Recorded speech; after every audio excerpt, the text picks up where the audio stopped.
So hello बच्चों, welcome back. हम फिर से एक जावा की नई कोडिंग ट्यूटोरियल वीडियो लेके आ चुके हैं। इस वीडियो में हम लोग पढ़ने वाले हैं बच्चों फॉर लूप के प्रैक्टिस क्वेश्चंस कुछ करने वाले हैं। पिछले वीडियो में हम लोग ने कंप्लीट कर लिया तो फॉर लूप, ठीक है। इस वीडियो में बच्चों हम लोग फॉर लूप के प्रैक्टिस क्वेश्चन को आगे थोड़ा प्रैक्टिस करते हैं और जरा देखते हैं कि फॉर लूप से किस टाइप के क्वेश्चन कर सकते हैं और क्या फॉर लूप की लिमिटेशंस है, क्या फॉर लूप की लिमिटेशन है, ठीक है। ये पॉइंट को कवर करते हैं। तो चलिए शुरू करते हैं। तो बच्चों सबसे पहला क्वेश्चन मेरा आता है यहाँ पे। सबसे पहला क्वेश्चन आता है write a program in Java to display the first 10 natural number, ठीक है। तो हमको क्या करना है, एक फॉर लूप के थ्रू फर्स्ट 10 नेचुरल नंबर को प्रिंट करना है। हमारा आउटपुट आना चाहिए 1 2 3 4 5 6 7 8 9 10, ठीक है। तो हमको ये प्रिंट करना है यूजिंग फॉर लूप, ठीक। तो बच्चों आप लोग को याद होगा जब मैंने फॉर लूप पढ़ाया था, तो उसमें मैंने एक चीज बताई थी कि जो फॉर लूप होता है उसमें 3 चीज होती है। एक होता है इनिशियलाइजेशन, एक होता है कंडीशन, एक होता है हमारा कंडीशन और तीसरा होता है आइटरेशन, ठीक है। ये 3 कंडीशन बताया था मैंने और उसके बाद फॉर लूप के अंदर कोड था, ठीक है। तो जरा देखा जाए कि क्या क्या कहां से हम लोग इनिशियलाइज करेंगे और कहां से ये कोड क्या कंडीशन होगी। देखिए सबसे पहले ये लूप कहां से चलना स्टार्ट करेगा। ये लूप चलना स्टार्ट करेगा आपका 1 से और ये लूप स्टॉप कहां पे होगा 10 पे।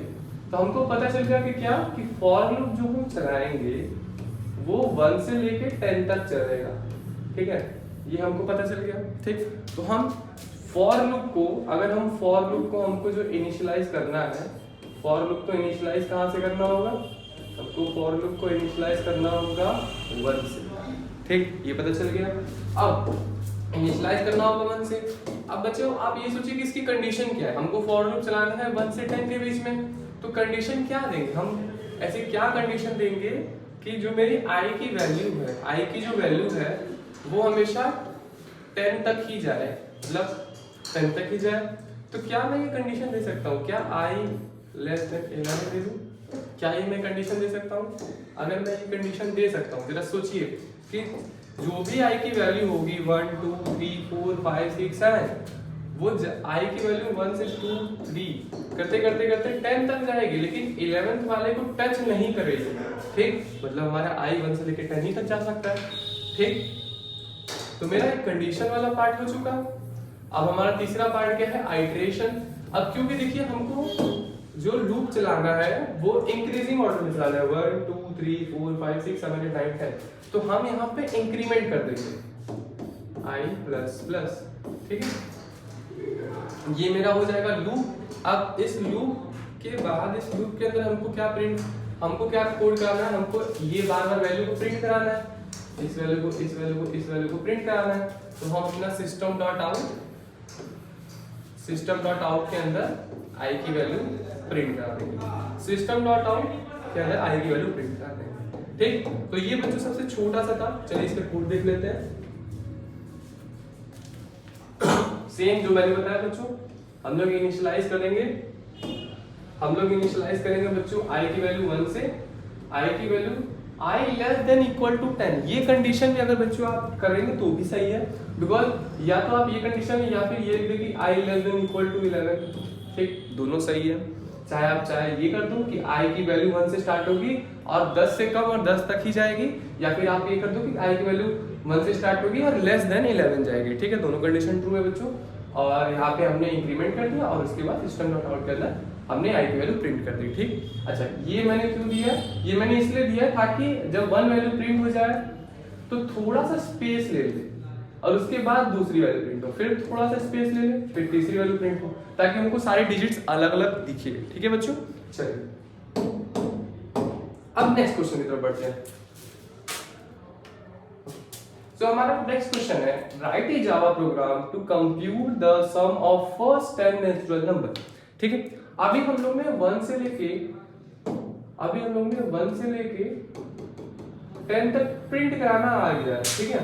अब हमको बोल रहा है कि हमें फर्स्ट 10 नेचुरल नंबर का हमारे पास ये फर्स्ट नेचुरल नंबर है, इनका सम प्रिंट कराना है। सम मतलब अगर मैं इनको सबको जोड़ दूं, इन सारी वैल्यूज को जोड़ दूं,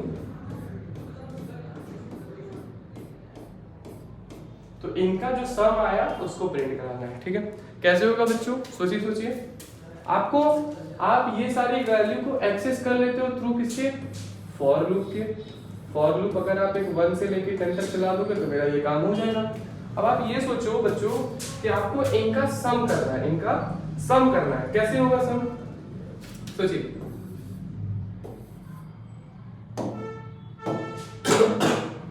हम एक काम करते हैं बच्चों, सम कराने के लिए एक वेरिएबल बना लेते हैं सम, इंट सम। इंट सम एक वेरिएबल बनाते हैं और इसमें स्टार्टिंग वैल्यू डाल देते हैं 0। ठीक है, अब मैं फॉर लूप के अंदर मैं क्या करता हूं, सम वाले वेरिएबल में सम, देखिए हम एक काम करते हैं, पहला वेरिएबल उठाते हैं, पहली वैल्यू उठाते हैं और इसको सम के अंदर डाल देते हैं, इसको सम के अंदर ऐड कर देते हैं, इसको सम के अंदर ऐड कर देते हैं। तो मेरी सम की पहली, सम में फर्स्ट पहली बार जब लूप चलेगा तो सम में वैल्यू क्या आ जाएगी, 1 आ जाएगी। ठीक, फिर दूसरी बार जब लूप चलेगा तो फिर इसको फिर सम में ऐड कर देते हैं, इसको फिर सम में ऐड कर देते हैं, मतलब अब सम प्लस 2 ये वैल्यू जो होगी, ये जो वैल्यू होगी वापस हम इस वेरिएबल में डाल देंगे। ये क्या, सम प्लस 2 मतलब पहले सम में 1 वैल्यू थी, अब 2, 1 प्लस 2 मतलब 3, मतलब अब सम में वैल्यू कितनी हो जाएगी, अब मेरे सम के अंदर वैल्यू हो जाएगी 3। ठीक है, फिर सेम स्टेप को फॉलो करते हैं। अब क्या करते हैं, हम इस बार ये 3 वाले को लेके, इस बार ये 3 वाले को लेके फिर सम प्लस 3 कर लेते हैं। अब देखिए इससे पहले सम में वैल्यू कितनी आ चुकी थी, 3 आ चुकी थी, ये वाली 3 आ चुकी थी। अब इसमें फिर 3 ऐड करके 6 हो जाएगा और इस 6 वाली वैल्यू को फिर से हम सम के अंदर अपडेट कर देंगे। ठीक, तो इस पॉइंट को अगर मैं लिखना चाहूं तो मैं कुछ क्या कर रहा हूं, मैं सबसे पहले सम में वैल्यू को ऐड कर दे रहा हूं, आई की वैल्यू, सम में वैल्यू को ऐड कर दे रहा हूं और ये ऐड करने के बाद मैं सम में उनकी वैल्यू वापस डाल दे रहा हूं। यही तो मैं कर रहा हूं बच्चों, यही तो मैं कर रहा हूं।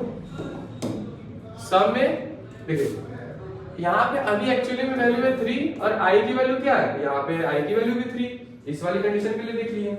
तो 3 + 3 6, अब सम के अंदर वैल्यू क्या आ चुकी है, 6। ठीक, ये है आई की वैल्यू 3 के लिए चेक किया था मैंने, ये कंडीशन आई की वैल्यू 3 के लिए कंडीशन चेक किया था। जब लूप चौथी बार चलेगा i = 4 के लिए, तो फिर मैं सम में सम प्लस आई करूंगा। तो देखिए अब क्या सम में वैल्यू आएगी, इससे पहले सम में क्या बच्चों वैल्यू थी, इससे पहले वैल्यू थी 6, इससे पहले वैल्यू क्या थी, 6 थी ना। अब ये 6 यहाँ पे, तो मतलब 6 प्लस, और आई में वैल्यू बच्चों क्या आएगी, आई में ये लूप देखिए कितनी बार, चौथी बार लूप चला है, तो आई में वैल्यू 4। तो अब सम में कितना आ जाएगा, अब सम में आएगा 6 + 4, मतलब कि अब सम में वैल्यू आ गई है 10। ठीक है बच्चों, यहां तक समझ में आया। ठीक, अब लूप 4 वैल्यू के लिए चल चुका है, लूप 5 वाली वैल्यू के लिए चलेगा, क्योंकि हमने लूप कहां से चलाया, 1 से लेके 10 तक चलाया। तो अब लूप मेरा 5 वाली वैल्यू के लिए चलेगा, तो चलिए देख लेते हैं लूप 5 वाला वैल्यू के लिए चलेगा तो सम में क्या वैल्यू चेंजेस होंगे। ठीक, चलिए सबसे पहले इसको भी कर देते हैं। चलिए, तो मेरा अब देखिए, अब लूप चलेगा i की वैल्यू 5 के लिए। ठीक है, i की वैल्यू 5 के लिए 5 वाला ये एलिमेंट है बच्चों, तो मेरा सम में सबसे पहले सम में ये 5 प्लस हो जाएगा, या फिर मैं लिख दूंगा i जिसकी वैल्यू है अभी 5, तो सम में 5 ऐड हो जाएगा। तो सम में पहले कितनी वैल्यू थी, पहले 10 हो गई थी, 10 + 5, और अब ये कितनी वैल्यू 15, ये किसमें स्टोर होगी बच्चों, ये फिर से सम वाले वेरिएबल में ही स्टोर हो जाएगी, ये फिर से सम वाले वेरिएबल में ही स्टोर हो जाएगी। ठीक, तो सम में अब कितनी वैल्यू अपडेट हो गई, अब सम में अपडेट हो चुकी है वैल्यू 15। देखिए first, second, third, fourth, fifth, ये 5 एलिमेंट तक का हमें सम मिल चुका है, ये 5 एलिमेंट तक का हमें सम मिल चुका है। अगर हम इसी प्रोसेस को आगे भी करते जाएंगे, फिर से इसी प्रोसेस को आगे बढ़ाते जाएंगे, तो हम आप एक चीज नोटिस कर रहे हैं बच्चों कि जैसे जैसे i की वैल्यू बढ़ती जा रही है, जैसे जैसे i की वैल्यू बढ़ती जा रही है, हमारी सम में वो वैल्यू ऐड होती जा रही है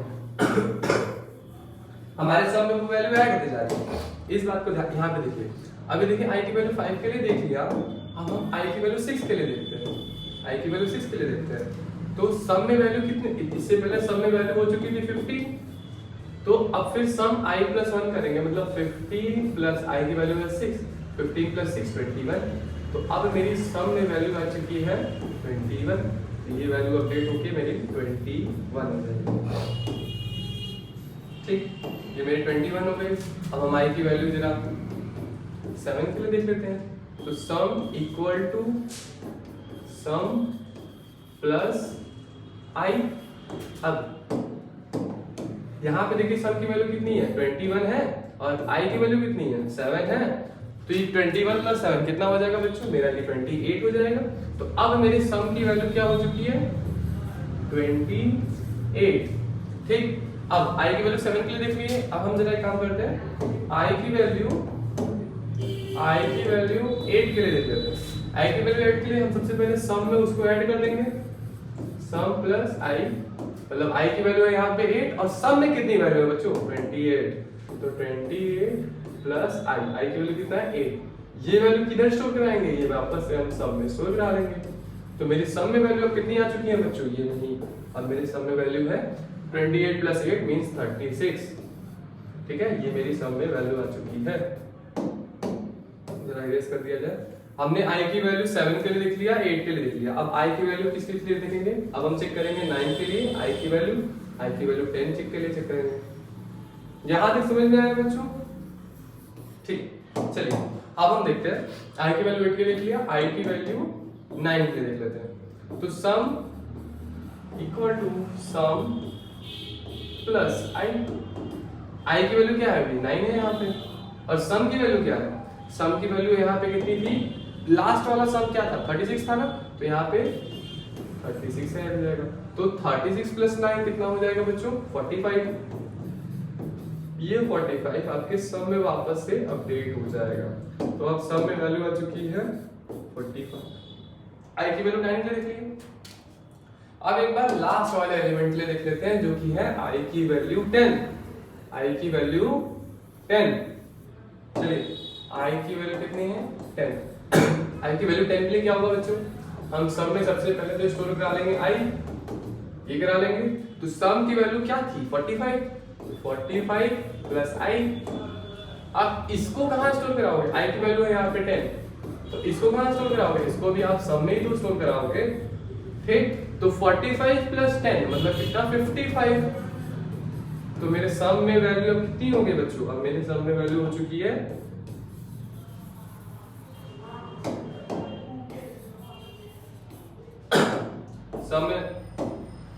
सम में वैल्यू हो चुकी है मेरी 55। तो क्या मेरा सम में 55 यही तो चाहिए था हमें बच्चों। अब हम इस सम को प्रिंट करा लेंगे लूप के खत्म होने के बाद, एस आउट सम। ठीक, लॉजिक समझ में आ गया बच्चों, कोड अभी देखा जाएगा। पहले ये बताइए लॉजिक समझ में आया ये कि मैंने कैसे इसको इंप्लीमेंट किया, कैसे क्या कोड किया। चलिए देख लेते हैं एक बार जरा इसका कोड, चलिए कोड देख लेते हैं इसका। ठीक, सबसे सिंपल मैंने यहाँ पे एक सम वेरिएबल बना लिया जो 0 से इनिशियलाइज कर दिया, उसके बाद मैंने लूप चलाया 1 से लेके लेस देन और इक्वल टू 10 तक, इससे पहले जो भी उन्होंने किया। अब इसमें देखिए मैंने क्या लिखा, सम प्लस इक्वल टू y, ये इसी के बराबर है।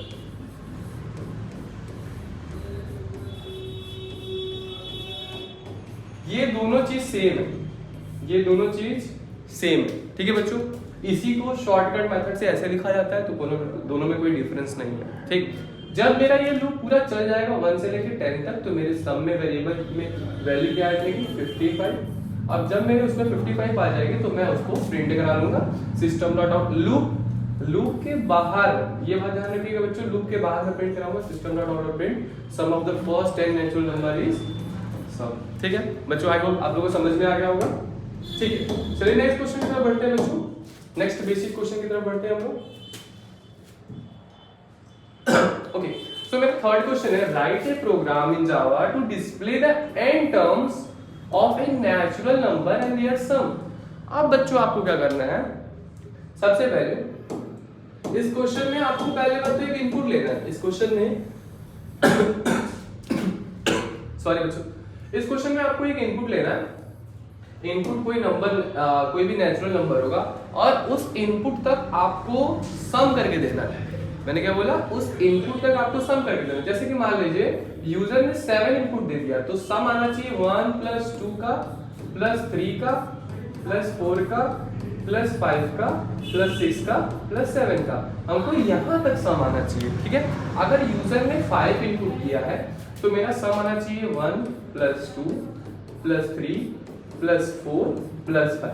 ठीक, बस यहाँ तक का सम आना चाहिए। ठीक, समझ गए बच्चों। देखिए एक्सपेक्टेड आउटपुट क्या है, सम ऑफ फर्स्ट 7 नेचुरल नंबर 1 + 2 +3 +4 +5 +6, ये आपको आ जाएगा सम ऑफ 2 7 टर्म्स। ओके, तो इनका सॉल्व कर लीजिए जरा। ये आ जाएगा 1 + 3 3 6 +10 +4 10 हो जाएगा +15 15 +6 21 +7 28। तो आपका आंसर आना चाहिए 28। ठीक है, ये आपको आंसर आना चाहिए। ठीक है बच्चों, तो चलिए सोचिए कैसे होगा। देखिए हमारे पास सम का लॉजिक है, हमारे पास सम का लॉजिक है। अब आप ये सोचिए कि आपको सम सिर्फ कुछ टर्म तक कराना है। पिछले क्वेश्चन में हम लोग सम करा रहे थे, पिछले क्वेश्चन में हम लोग सम करा रहे थे 1 से लेके 10 तक का। ठीक है, उसके अंदर हम क्या करा रहे थे, sum equal to sum plus I, ये करा रहे थे बच्चों। इस क्वेश्चन में क्या करना है, हमको स्टार्ट तो 1 से करना है, लेकिन कहां तक कराना है ये यूजर डिसाइड करेगा। क्या मैंने बोला, कहां तक कराना है ये यूजर डिसाइड करेगा, बिकॉज जो वो वैल्यू देगा वही दिन तक हमको लूप चलाना है। ठीक है, तो हम एक काम करते हैं, मान लीजिए यूजर ने वैल्यू दी है, हम एक वैल्यू नाम का फंक्शन बना लेते हैं जो कि यूजर देगा, और हम क्या करेंगे, अपने लूप को 1 से लेके उस वैल्यू तक चला देंगे, अपने लूप को 1 से लेके उस वैल्यू तक चला देंगे, और हम क्या करेंगे, बस अपना सम वाला लॉजिक लिख देंगे, सम प्लस आई। क्या इस लॉजिक से मेरा ये कोड ये प्रोग्राम इंप्लीमेंट हो जाएगा बच्चों? सोच के देखिए, अगर यूजर ने दिया है टेस्ट डेटा 7, तो मेरा लूप कहां से कहां तक चलेगा, मेरा लूप चलेगा 1 से लेके 7 तक, तो मुझे 1 से लेके 7 तक प्रिंट करके दे देगा। अगर यूजर ने टेस्ट डेटा दिया है 5, सपोज कर लीजिए उसने 5 दे दिया, तो मेरा लूप कहां से कहां तक चलेगा, मेरा लूप चलेगा 1 से लेके 5 तक, तो हमको सम दे देगा 5 तक। ठीक, क्या ये कंडीशन सही हो जाएगी? ठीक, तो ये कंडीशन सेटिस्फाई हो जाएगी बच्चों, और इस लॉजिक से प्रोग्राम इंप्लीमेंट हो जाएगा। चलिए देखते हैं इसका कोड। ठीक, ओके, सो हमें स्कैनर क्लास लगानी पड़ी, क्यों? क्योंकि हमें एक इनपुट लेना था, तो इसलिए हमने यहाँ पे स्कैनर क्लास लगा दिया। मैंने हमारा क्लास का नाम लिख दिया display natural number and sum, main method बन चुका है। स्कैनर का ऑब्जेक्ट डिक्लेयर कर दिया है, स्कैनर का ऑब्जेक्ट डिक्लेयर कर दिया है यहाँ पे बच्चों। अब मैंने एक मैसेज प्रिंट किया, enter the value of n, यहाँ पर मैंने यूजर से वैल्यू ले ली। उसके बाद अपने सम को डिक्लेयर कर दिया, अपने सम वेरिएबल को डिक्लेयर कर दिया। उसके बाद मैंने सिस्टम डॉट आउट के अंदर मैंने the first and natural number are print करके दिखा दिया कि नेचुरल नंबर क्या है। लाइक जैसे यूजर ने 5 दिया है, तो मैं आउटपुट चाहता हूँ कि 1 2 3 4 5 ये भी डिस्प्ले हो, और उसके बाद नीचे उसका सम डिस्प्ले हो कि उसका सम क्या है। ठीक है, कुछ एक्सपेक्टेड आउटपुट ऐसा है कि सम तो दिखेगा प्लस कितने तक का नंबर का सम है वो भी डिस्प्ले करना है। तो उसके लिए मैंने एक लूप चलाया है, कहां से कहां तक, int i = 1 और i n। अब ये देखिए, ये जो n है ना, ये n हम लोग यूजर से यहाँ ले रहे हैं। मैंने बोला था ना कि आप फॉर लूप चला दीजिए, कहां से कहां तक, 1 से लेके वैल्यू तक, 1 से लेके वैल्यू तक, ये वैल्यू है यहाँ पे n, तो मेरा फॉर लूप चल रहा है 1 to n। ठीक, अब उसके अंदर मैंने i की वैल्यू भी प्रिंट करा दी और फिर सम वाला लॉजिक भी लिख दिया। और उसके बाद जब ये लूप खत्म हो जाएगा, मतलब कि जब लूप 1 से लेके n तक चल जाएगा, तो मैं अपना लास्ट में मैसेज प्रिंट करा दूंगा सम वाला भी, कि सम की जो वैल्यू है वो ये है, the sum of the first and natural number is this. ठीक है बच्चों, आई होप ये समझ में आ गया होगा आप लोग को। चलिए बढ़ते हैं नेक्स्ट क्वेश्चन की तरफ बच्चों। ओके, सो हमारा नेक्स्ट क्वेश्चन बहुत ज़्यादा पूछा जाता है और सारे ही बच्चों ने कभी ना कभी इसको इम्प्लीमेंट किया ही होगा, ठीक है। ये बहुत मोस्ट जनरल क्वेश्चन है कि write a program in Java to display the multiplication table for a given integer. For example test data है 5, test data input number of terms, जैसे 5 का किसी ने इनपुट किया तो 5 की टेबल प्रिंट हो गया आनी चाहिए, ठीक है। 1n cube of 1 is 3, 2n cube of 2 is 8, 3n cube, अच्छा सॉरी, ओके। तो बच्चों ये क्या है कि like multiplication table for a given integer, ये इसका एक्सपेक्टेड आउटपुट नहीं है बच्चों। हमको कुछ ऐसे करना है कि ये इसका एक्सपेक्टेड आउटपुट नहीं है, हमको कुछ ऐसे करना है कि अगर यूजर ने इनपुट दे दिया है 5 तो हमारा आउटपुट आना चाहिए 5, 10, 50, 20, 25, 30, 35, 40, 45 और 50, ये आउटपुट आना चाहिए बच्चों, ठीक है। ये जीरो क्वेश्चन का मिसप्रिंट हो चुका है इसमें, तो हमारा ये आउटपुट आना चाहिए बच्चों। अब ये आउटपुट कैसे आएगा आप ये सोचिए, ठीक है। क्या लॉजिक लगाएंगे कि हमको ये आउटपुट मिलना चाहिए। सोचिए बच्चों, अगर आप एक चीज ध्यान देंगे बच्चों, एक चीज ध्यान दीजिए कि इन सब में एक चीज कॉमन है, इन सब में एक चीज कॉमन है। क्या कॉमन है? अगर मैं इनको ब्रेक करूं जरा कुछ इस तरह, लाइक 5 into 1, इसको क्या लिखूं 5 into 2, इसको क्या लिखूं 5 into 3, इसको क्या लिखूं 5 into 4, इसको क्या लिखूं 5 into 5, इसको क्या लिखूं 5 into 6, इसको 5 into 7। तो क्या बच्चों आप लोग कुछ नोटिस हो रहा है कि क्या इसमें कॉमन है और क्या इंक्रीज कर रहा है? ये बच्चों कुछ नोटिस हो रहा है इसमें कि ये जो वैल्यू है वो है 5 into 1, ये जो वैल्यू है 10, ये है 5 into 2 और जो 15 वैल्यू है वो 5 into 3 है। तो अगर मुझे देखिए, मुझे बार बार ये लिख के प्रिंट कराने में तो मुझसे वही पॉसिबल नहीं है, तो मैं क्या करूंगा लूप के अंदर इसको डालूंगा। लेकिन इसको कैसे लूप के अंदर इंप्लीमेंट करूंगा जरा सोचिए। अगर मैं इसकी जगह लिख दूं, मैं एक i चलाऊं कहां से कहां तक, 1 से लेके 10 तक चलाऊं i की वैल्यू, और मैं हर इसकी जगह बस i को रख दूं, i को रख दूं, i को रख दूं, तो क्या ये कोड इंप्लीमेंट हो पाएगा? क्या ये कोड इंप्लीमेंट हो पाएगा? सोचिए, अगर मैं एक फॉर लूप चलाऊं, अगर मैं एक फॉर लूप चलाऊं जो कि चलेगा कहां से कहां तक, 1 से लेके 10 तक, और उस फॉर लूप में मैं क्या करूं एस आउट करूं, मैं क्या करूं एस आउट 5 into i। अगर मैंने ये कोड लिखा बच्चों, अगर ये लिखा तो क्या ये इंप्लीमेंट हो जाएगा? क्या मुझे कुछ ऐसा ही आउटपुट दिखेगा? ठीक, चलिए मैंने क्या बोला था बच्चों अभी, फॉर लूप चलाएंगे कहां से कहां तक, 1 से लेके 10 तक, और उस फॉर लूप के अंदर हम प्रिंट क्या कराएंगे, system.out.println 5 into i। अब यहाँ पे i की वैल्यू 1 2 3 4 5 से लेके पूरा 10 तक जाएगी, i की वैल्यू 1 से लेके 10 तक जाएगी। अब i की वैल्यू 1 जब होगी तो 5 into 1 हमको आउटपुट क्या मिल जाएगा, 5 मिल जाएगा। जब i की वैल्यू 2 होगी, जब i की वैल्यू 2 होगी तो हमको 5 into 2 मतलब 10 मिल जाएगा। जब i की वैल्यू 3 होगी तो हमको क्या मिल जाएगा, 5 into 3 15 मिल जाएगा। जब i की वैल्यू 4 होगी तो हमको 5 into 4 20 मिल जाएगा। ऐसे ही जब 6 7 8 9 10 तक जाएंगे तो हमको पूरा का पूरा टेबल प्रिंट मिल जाएगा बच्चों। ये बात समझ में आई? ये लॉजिक समझ में आया बच्चों आप लोग को? ठीक, चलिए जरा इसका कोड देख लेते हैं। ओके,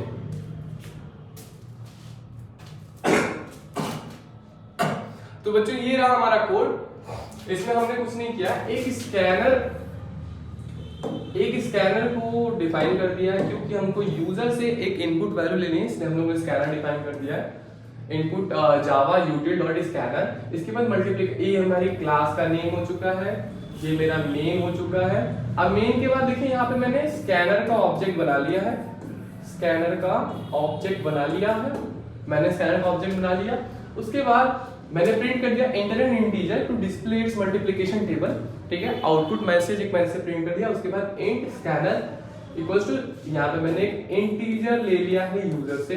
उसके बाद system dot out print multiplication table for number, ये नंबर जो यूजर देगा, अगर यूजर ने दिया है 5 तो हमको आउटपुट में आएगा मल्टीप्लिकेशन टेबल फॉर 5।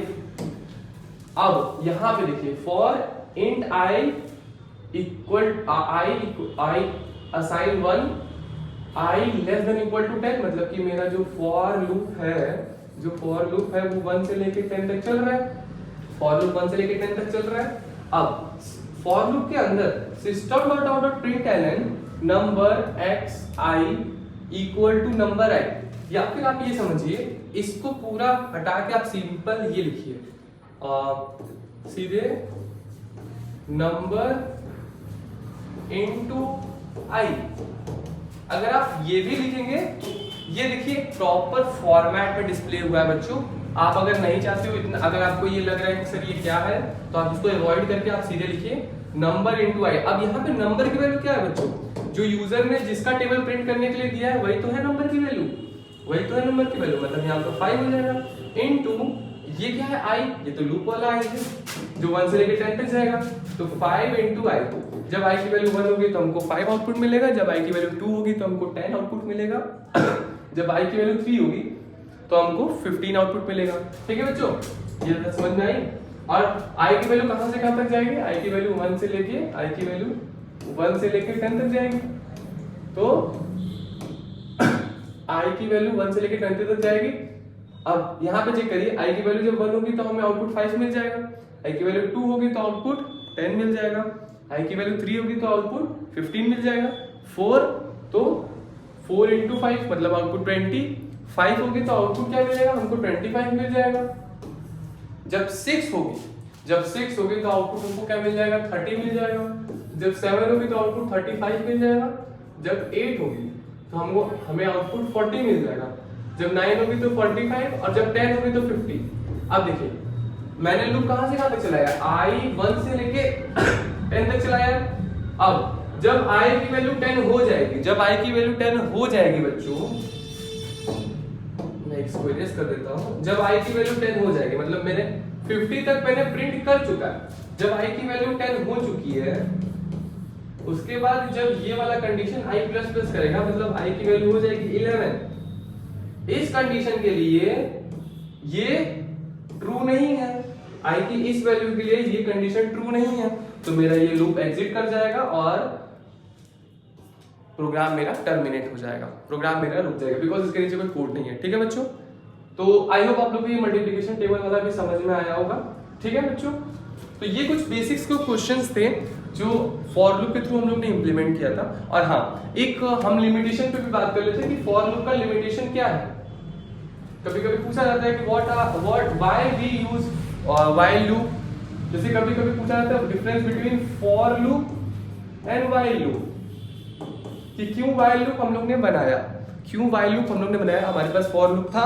ठीक है, तो एक बात ध्यान दीजिए बच्चों कि जो फॉर लूप होता है ना, इसमें हमको फिक्स्ड पता होता है कि ये लूप स्टार्ट कहां से होगा और एंड कहां से होगा।